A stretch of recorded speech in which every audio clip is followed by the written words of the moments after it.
and welcome to the next, no. Thanks, Leslie. Also on this edition of Take 6, we'll take a look of...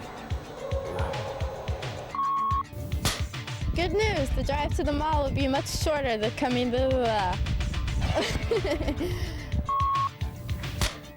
A local trio, all graduates of the Port Huron School District, liven up Friday nights. Let's take a look. Was that it?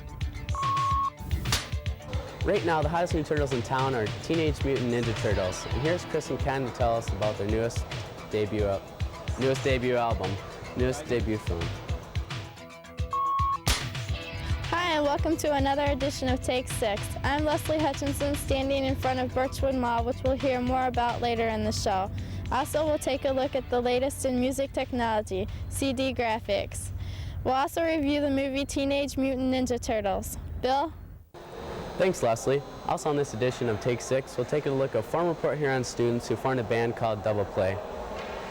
And we'll see what area students think about the latest in fashions. But first, as you may have already noticed, I'm talking to you from a nice arena.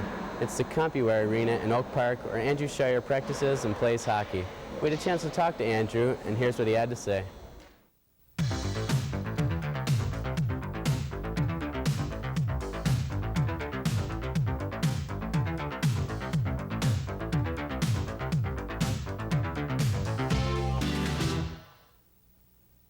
At the age of 6, Andrew Shire began playing organized hockey in Royal Oak. I love the game of hockey, and every day I look forward to a practice game, whatever it is, anything that involves hockey, I love it. And I really love teaching younger kids also. Andrew loves the game of hockey and currently plays for the CompuWare Tier 2 Junior A team in Oak Park. The CompuWare team plays in the North American Junior Hockey League, which includes 16 and 19-year-old men. The demand in this league, with over 44 games of hard work, a lot of bumping, it takes a lot of mental control also to play a junior A level. I think with this demanding schedule, it really puts you in the right frame of mind and physical shape to step into a university in Division I hockey. He's got great offensive skills. He can skate, he can shoot, he's got great work ethic. He's got himself up to a plateau now where he's ready to make the next step, which is either college or Tier 1, major, junior, whatever he decides. I think right now he's committed to the University of Wisconsin, and I think Wisconsin is now in the Final Four, so they're going to get a real good player. And he's worked hard to get there, and he deserves everything he's gotten so far. The CompuWare team has posted a 43-0 win-loss record with only 2 ties. In tournament play, their record remains 9-0-1. The tradition of CompuWare has steered many players into the NHL. Tradition at CompuWare right now, we've had 8 professionals come out of the CompuWare organization. Eli Frey plays for Toronto Maple Leafs. Pat LaFontaine plays for the New York Islanders. Adam Burt, Hartford Whalers. Craig Wilwanen for the now Quebec Nordiques, and there's names go on and on with the tradition here at CompuWare. Playing on such a prestigious team requires a lot of hard work, leaving Andrew with little free time. Well, I really don't have that much extra time. It's mostly coming straight from school down to Oak Park, practicing for 2 hours, driving home an hour, and have about 3.5 hours of schoolwork to do, and I'm right to bed. Andrew has attracted interest from a number of college and NHL teams, hoping to recruit him into their hockey program. I had to make a tough decision the last 2 months of what college I will attend next year. I had many schools to look at over this past 2 months, and I decided to go to the University of Wisconsin. I had Lake Superior State, University of Maine, New Hampshire, Ohio State, and Providence University, with all the scholarships. I would like to play for my biggest team. I'd like to play for is probably the Detroit Red Wings. I've always followed them. They've always been a favorite of mine. I'd like to play for a Norris Division team. And right now I've had interest in Toronto, Vancouver, Philadelphia, and New York Islanders. Andrew's future in hockey looks very promising, and this has allowed him to set some lofty goals for himself. coming up next September, I'll be attending University of Wisconsin on a full hockey scholarship. And this summer, with a lot of hope, I will get drafted in the NHL. And 2 years from now, I'd like to play on the U.S. Olympic team. If I ever have an NHL career, I hope after I retire from that, or I can be a coach, younger kids, maybe work my way up like my coach has, gone from younger kids all the way up to an OHL team. I'd like to coach when I'm 30, 31. Next up, we have music news with our own Aaron Hewlett. He's downtown Port Huron at Spectrum Music and Tape to tell us about the latest in audio technology.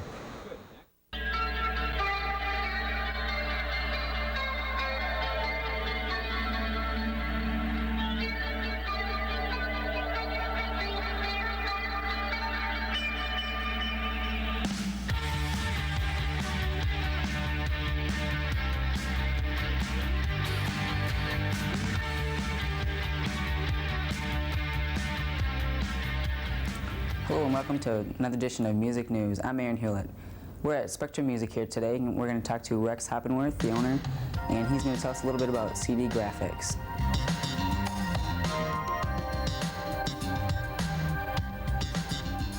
CD graphics is a new idea to get the most out of your home audio-video system.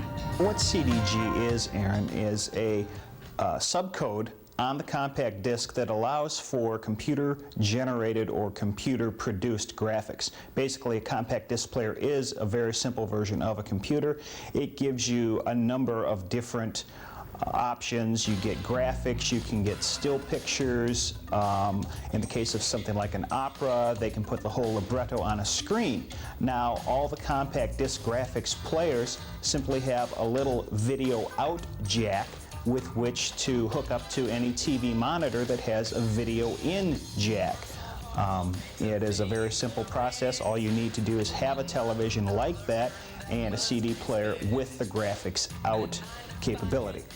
Well, the titles out vary. There is popular music, there is some in classical music, and a little bit even in jazz. More and more are coming out every week, it seems lately. The software industry, the record companies themselves are slowly bringing this capability to the public. It will take a while. We have 49,000 titles on compact disc, and we maybe have a total of 200 at best with graphics capability on them right now.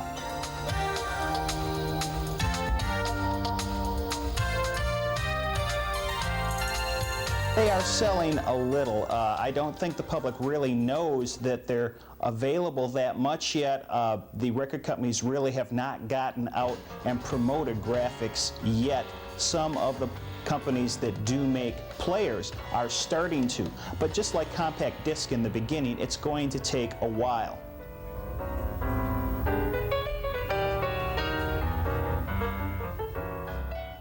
Now let's take a look at the concerts coming soon to our area.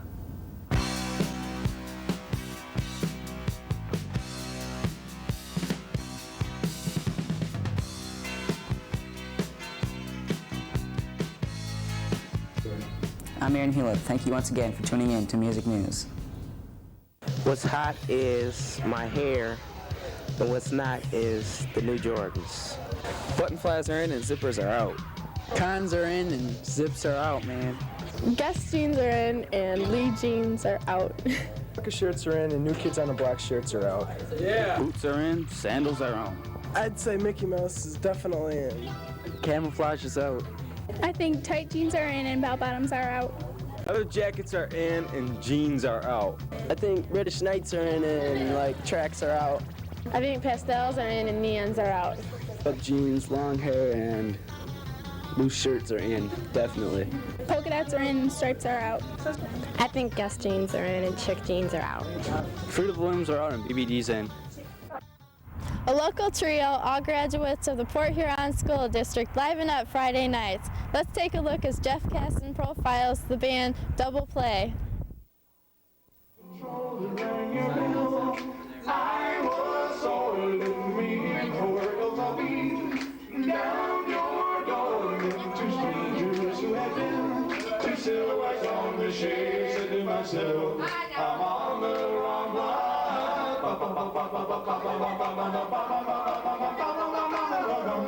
It's Friday night at the Vic, and downstairs in Pierpont's pub, a local group called Double Play performs. As they do each Friday from 9 to midnight, the band pleases the crowd with a blend of music from the 60s, 70s, and 80s. I think it should be labeled easy listening contemporary rock, I think is a good way. Kind of, it's laid back, but it's not too laid back at times. It's got the possibilities of sing-along. It's got the real super light stuff here, because the establishment warrants that kind of music. And yet it's the music that I like playing the best and enjoy the most. Sing us a song, you're the piano man. Sing us a song tonight. We're all in the mood for a memory, and you've got us feeling alright.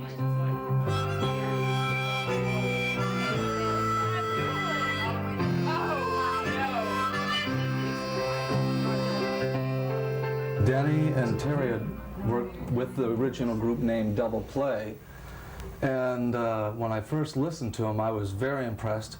And Terry normally sings the melody line, and Denny normally sings first harmony, or the harmony that goes above melody lines. And when I came in, that was already established, so I have the freedom of either taking the harmony below or the harmony above Denny, and so I get to go all over the place. It's a lot of fun.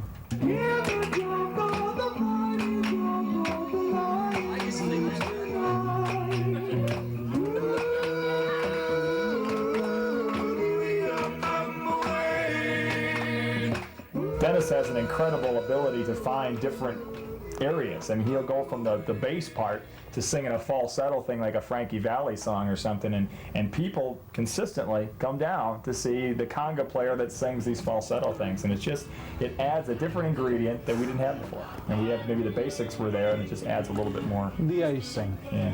You know, it's a nice addition. Denny and I worked well together, had a lot of fun doing it, but we focused in on the duo material. Now we're not limited that way as much as we used to be. And Dennis just, that's the icing. I was looking for a guy that felt real comfortable using a whip in public. I think that was the key. It was difficult to find someone that would fit that. Run 'em out, turn 'em in.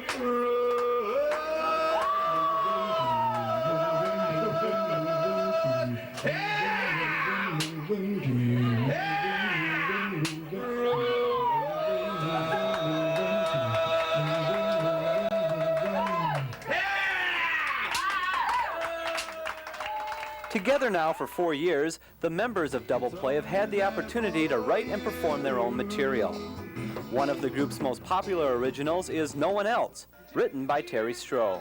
When I started thinking of getting into writing my own stuff, it was like, well, you got to do something that you can relate to, and hopefully other people can relate to it.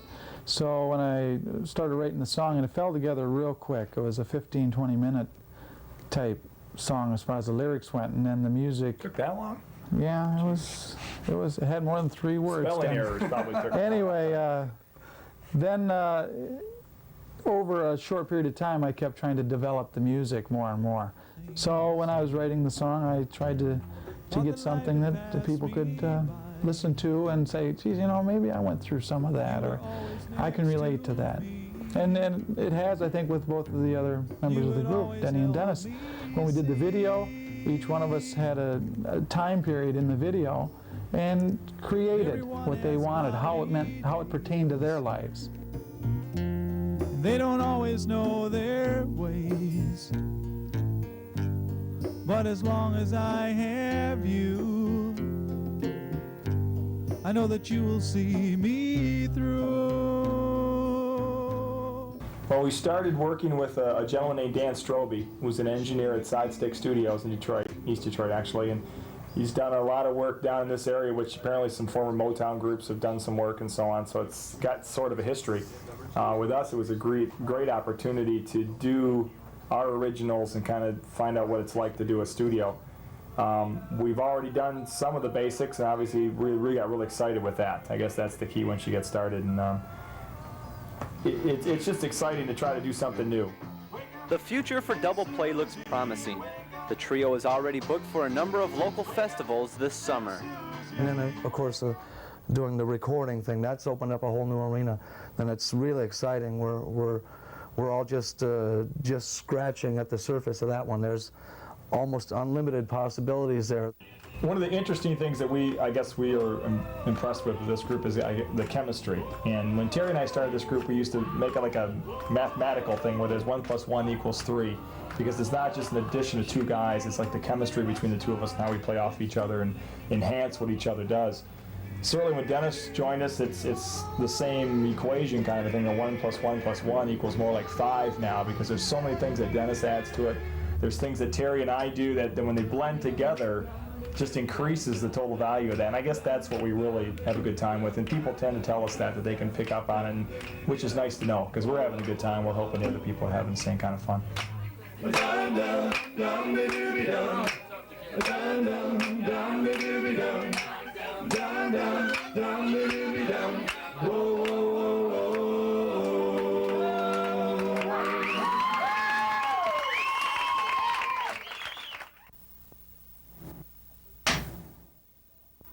I first became interested in broadcasting back in the 6th grade. The middle school I attended had a 15-minute radio program that they broadcast over the PA system twice a week.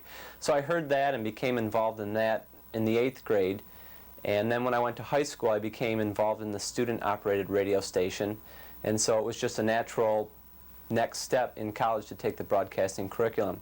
The only difference in college was I switched from audio production to video production, because I found out that you could be more creative in video, because not only did you have the audio track to be creative with, but you also had the video track. What I like best about the position is editing, because it gives you a chance to be really creative. If you gave rough footage to 1,000 different people and asked them to edit it, you would get 1,000 different versions of the final product. And so it's really challenging to me to edit the video in the best possible way. It gives you a chance to be creative, and because of that, I like that the best. The Gus Macker was one of my favorite productions here at Channel 6.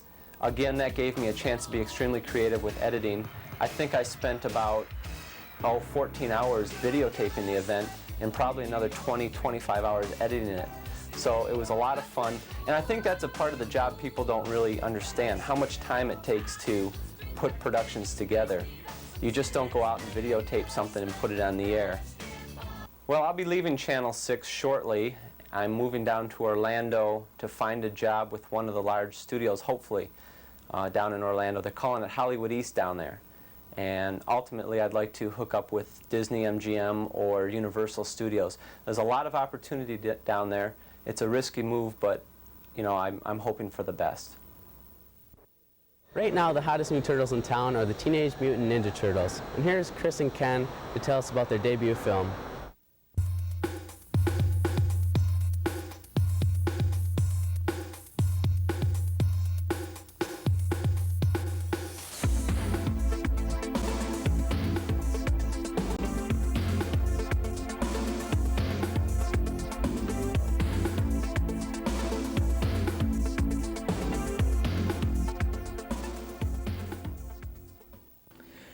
Hello and welcome back to another segment of Box Office.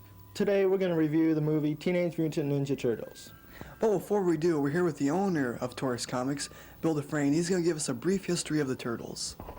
Well, the Turtles started in 1985. They came out from a couple of people who were called Peter Eastman and David Lair. When they were created, like I said, in 1985, and it became an instant success in the comic field. Then it moved from there into the toys and then the cartoon that we have on TV and into the movie that just came out here recently, a couple days ago. And let's see a clip of that movie right now.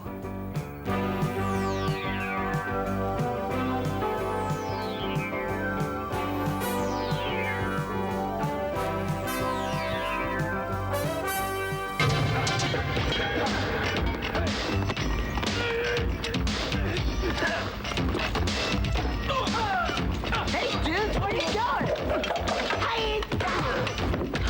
Hey, dog!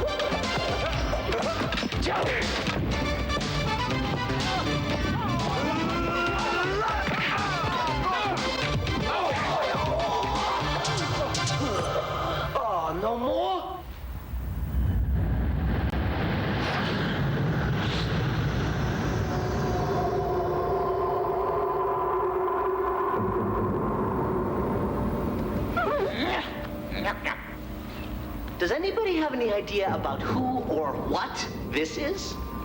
I don't know, but I'll better never ask to look for a can opener. I thought the movie was great, even though a lot of other critics gave it bad reviews. I would definitely see it, especially the little kids, younger adults.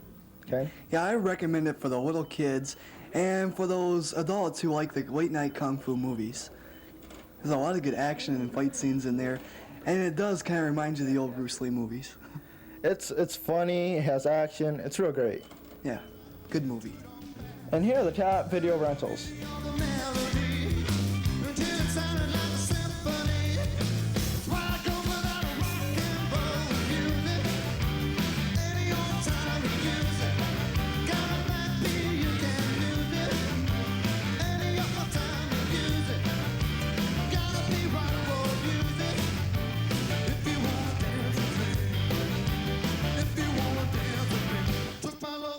And signing off for this edition of Box Office, I'm Ken Thornton. And I'm Chris Rowe. My name is Heather Frame, and my favorite concert was Poison and Tussle in '89. My name's Carrie Walters, and the best concert is that I ever went to was Warren and Motley Crue 1989. My name is Becky Guernsey, and my favorite concert was Def Leppard, Queen's Frank in 1988. Hello, my name is Keith Crane, and my favorite concert is the Rolling Stones this year I went to this past summer. My name is Bill Gregosowicz, and the favorite concert I saw was The Cult with Metallica. Hi, my name is Adam Nandis. My favorite concert I went to is Aerosmith. Hi, I'm Jeff McCrory, and my favorite concert was the Spring Fest. Hi, I'm Fred T. Alshavy. My favorite concert is AC/DC. Ann Markuski, and I'm a teacher at Port Huron High School, and my favorite concert of all times was Neil Diamond. My name is Steve Darby, and my favorite concert is Aerosmith. Mr. Nemi, I'm a psych teacher here at Port Huron High. My favorite concert was Bob Dylan at Pine Knob. Hi, my name is Mrs. Laura Johnson from Port Huron High School, and my favorite concert was the Burton Cummings concert in Sarnia. My name is Kevin Stabenow, and my favorite rock concert would have to be Metallica. My name is Kim Jimison. My favorite concert was MC Hammer. My name is Carrie Brennan. My favorite concert is Motley Crue and Warrant. Good news, the drive to the mall will be much shorter this October. As you can see behind me, work is underway for the new mall. Let's take a look at what you can expect.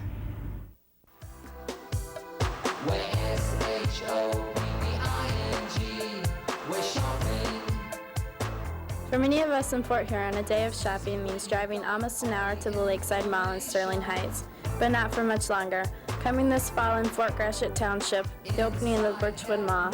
The anchor stores in the mall are Praney's. That's a store that's located based in, I think it's Wisconsin. And it's a big anchor store. It's very much like a Crowley store, a Hudson store. And there'll be Penny's and a Target. There are many specialty stores such as Payless Shoes, B. Dalton Bookstore, Sporting Goods, Foot Locker, Maurice's, Disc Jockey, and Fox's Jewelry. There will also be stores to attract teenagers. I think just about all the stores would attract teenage girls. Even though there are a lot of they're classified women's clothing stores, they do gear for teenagers within those stores. There's like an ID Boutique, Seaford's, Maurice's, Marianne's, County Seat. Those, I believe, are pretty much geared for teenagers. There's also a video arcade in the game room. It's called Tilt, and I'm sure that will be of interest for the teenage crowd. Also, there will be a GKC theater with 10 screens available for 10 different movies. And if you want to stop for a bite in between shopping, you can stop at the food court. Food court is going to be in the entrance of the mall, and unlike most malls where they have food in different sections throughout the mall, this will be all in one spot, like a common area. And they'll have Coney Island, McDonald's, and that kind of thing. There's one store called the Happy Walk. And so there'll be a variety of food shops, and there's about 12 in all when they're all filled. There won't be fountains and that sort of thing. The entrance is all glass, and when you come in the entrance, there'll be a carousel. It's a replica of an antique carousel and a working carousel, you know, where you can ride the ponies and that sort of thing. It's all very open. They, in fact, are using wider entrances to the different stores than in most malls. It's just an open atmosphere, light, lots of glass. There will be plants and that sort of thing. The mall is now about 60% filled. They are still leasing at the present time. The mall is running on schedule to be open in the fall. Each large store, that like the Targets and Prangies and Pennies, are building their stores independently. The mall itself is being built by General Growth, who are the builders of the entire project. But they're on schedule. They claim they're going to have this finished. With the development of the mall, other developments have been discussed, and plans to improve the area are in effect to accommodate the mall. There has been a lot of activity as far as development. There will be a Walmart store that's located directly across the road from the mall. That's not been finalized as yet. We were to have a Myers, Thrifty Acres, but we've run into some wetland problems. Wetland problems in the township and in the state of Michigan are quite serious right now. There's been talk of many other strip malls, but there has been nothing actually finalized. There is one a little strip mall, I think it's called Granny's Chicken, and they're going to have a little strip mall, and that will be located just north of McDonald's.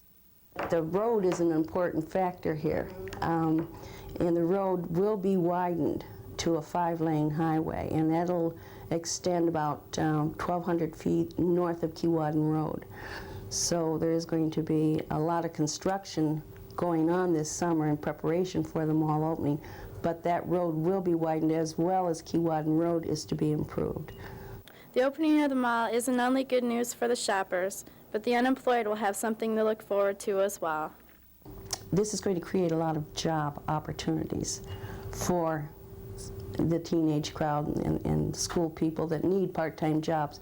There will be a tremendous amount of part-time job opportunities out there. They claim that it's going to open up about 1,000 jobs. So I think we have that to look forward to as well.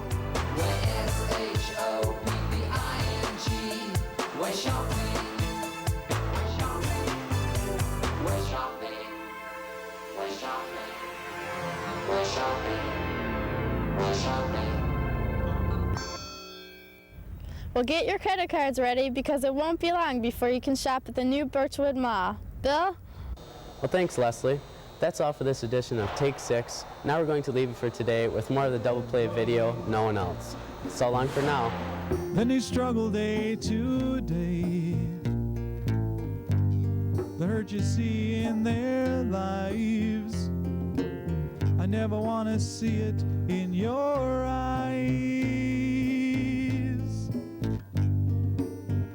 You take the rain out of my life. Take the rain out of my life. You take the tears out of my eyes. Take the tears out of my eyes. And as long as I have you,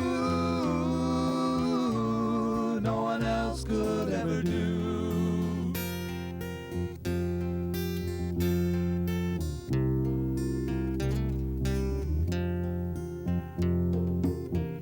You showed me things I never knew. You showed me how much I love you.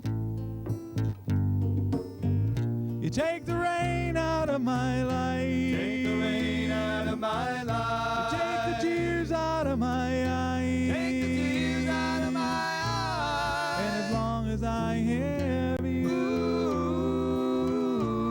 no one else could ever do.